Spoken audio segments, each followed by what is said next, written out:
नमस्कार, आप देख रहे हैं दर्श न्यूज। मैं हूं आपके साथ रितेश शर्मा। देखिए, चिराग पासवान जो है वो लगातार जो है झारखंड चुनाव को लेकर के फॉर्म में नजर आ रहे हैं और इसी बीच जो है वो आज सुबह सुबह जो है कुछ देर पहले ही जो है चिराग पासवान दिल्ली से पटना पहुंच गए।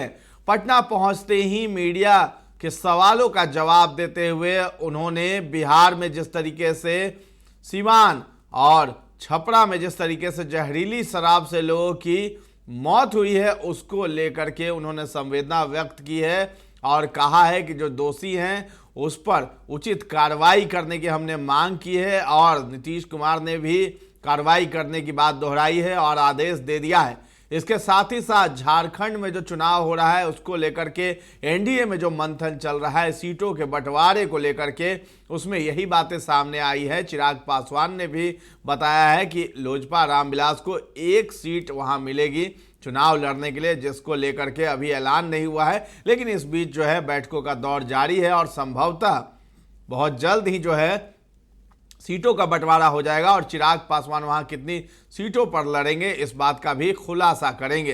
तो क्या कुछ कह रहे हैं चिराग पासवान, आप भी सुनिए। इस तरीके से जहरीली शराब के कारण कई जाने गई हैं, कई परिवार तबाह हुए हैं।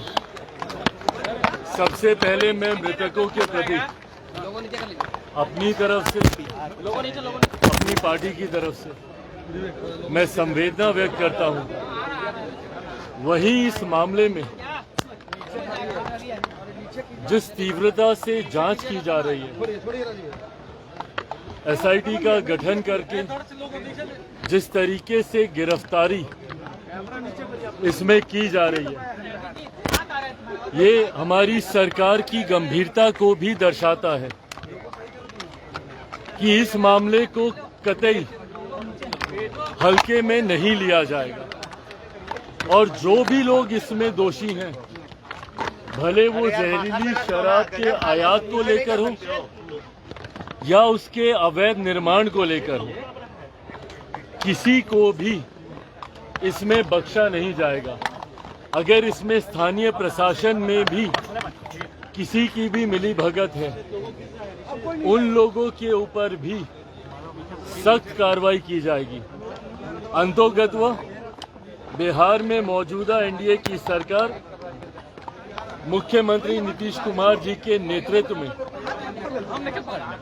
ये जो घटना घटी है, इसको लेकर पूरी गंभीरता से जांच भी की जा रही है और दोषियों के ऊपर कार्रवाई भी की जा रही है ताकि भविष्य में इस तरीके की घटना दोबारा ना घटे।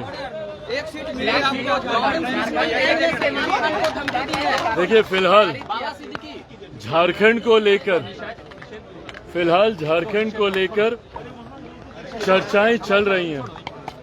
इस वक्त भी जिस वक्त मैं आपसे बातचीत कर रहा हूं, झारखंड के लोक जनशक्ति पार्टी रामविलास के प्रभारी और जमुई के सांसद अरुण भारती जी रांची में ही हैं और सीएम असम हेमंत बिस्वा शर्मा जी वो भी इस वक्त रांची में मौजूद हैं। मुझे लगता है आखिरी दौर की ये बातचीत चल रही है। कल जिस तरीके से हेमंता जी ने सबको बताया कि एक सीट लोक जनशक्ति पार्टी रामविलास को और बाकी जितने घटक दल हैं, जनता दल यूनाइटेड और अजसू को लेकर उन्होंने जानकारी साझा की। इन तमाम बातों पर अंतिम मोहर इस वक्त जब मैं आपसे बातचीत कर रहा हूं लग रही है। केंद्रीय संसदीय बोर्ड के पास भी कल देर रात तक ये विषय आया था। बोर्ड की सहमति के बाद प्रभारी झारखंड अरुण भारती जी इस विषय को लेकर हमारी राज्य इकाई के पास गए हैं। उनसे भी बातचीत हो रही है और गठबंधन के बाकी साथियों से भी बातचीत हो रही है। मुझे लगता है दोपहर 3-4 बजे के आसपास इस पर अंतिम मोहर लग जाएगी और इसकी घोषणा रांची से ही एक प्रेस वार्ता के माध्यम से की जाएगी। उत्तर प्रदेश में 2 सीटों पर उम्मीदवार उतारने की बात कर रहे हैं जहां भाजपा के पहले से सिटिंग कैंडिडेट रहे हैं। ये प्रस्ताव राज्य इकाई के माध्यम से केंद्रीय संसदीय बोर्ड के पास आया था। इस विषय को मैं स्पष्ट कर दूं कि ये जो उत्तर प्रदेश में उपचुनाव में लोक जनशक्ति पार्टी रामविलास चुनाव लड़ेगी, ये बात कल राज्य इकाई के माध्यम से वहां पर कही गई थी। पर ये बात एक प्रस्ताव के तौर पर राज्य इकाई ने केंद्रीय संसदीय बोर्ड के पास भेजा था, जिसको केंद्रीय संसदीय बोर्ड ने अस्वीकार किया है। उत्तर प्रदेश में लोक जनशक्ति पार्टी रामविलास कोई उपचुनाव में चुनाव नहीं लड़ने जा रही है। हम लोग सिर्फ इस चुनाव में झारखंड में हम लोग चुनाव लड़ेंगे। इसके अलावा तमाम उपचुनाव में लोक जनशक्ति पार्टी रामविलास भारतीय जनता पार्टी का मजबूती से समर्थन करेगी। भले वो बिहार का उपचुनाव हो, उत्तर प्रदेश का उपचुनाव हो, महाराष्ट्र में विधानसभा के चुनाव हो, इस चुनाव में हम लोग सिर्फ झारखंड में हम लोग चुनाव लड़ेंगे। बाबा सिद्दीकी की हत्या कर दी गई है। बाबा सिद्दीकी की हत्या कर दी गई है, क्या कहेंगे उस पर? देखिए, ये दुखद घटना है। बाबा सिद्दीकी जी, उनसे मेरा भी पुराना परिचय रहा, उनसे मेरे भी खूबसूरत, मजबूत और पुराने संबंध रहे। ऐसे में उनका जाना मेरे लिए भी एक व्यक्तिगत नुकसान है। मैंने भी एक साथी को, उनके जाने में एक साथी को खोया है।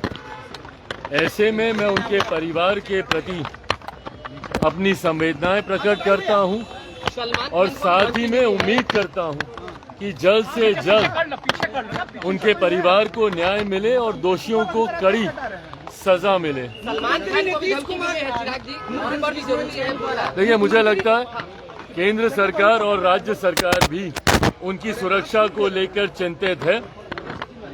हर संभव कदम उठाए जा रहे हैं ताकि उनकी सुरक्षा में किसी तरीके की कोई चूक ना हो। तो आपको बता दें कि चिराग पासवान इससे पहले भी जहरीली शराब को लेकर के उन्होंने एक पोस्ट किया था सोशल मीडिया पर। उन्होंने लिखा है, सिवान और छपरा में जहरीली शराब पीने से कई लोगों की मौत की खबर अत्यंत दुखद है।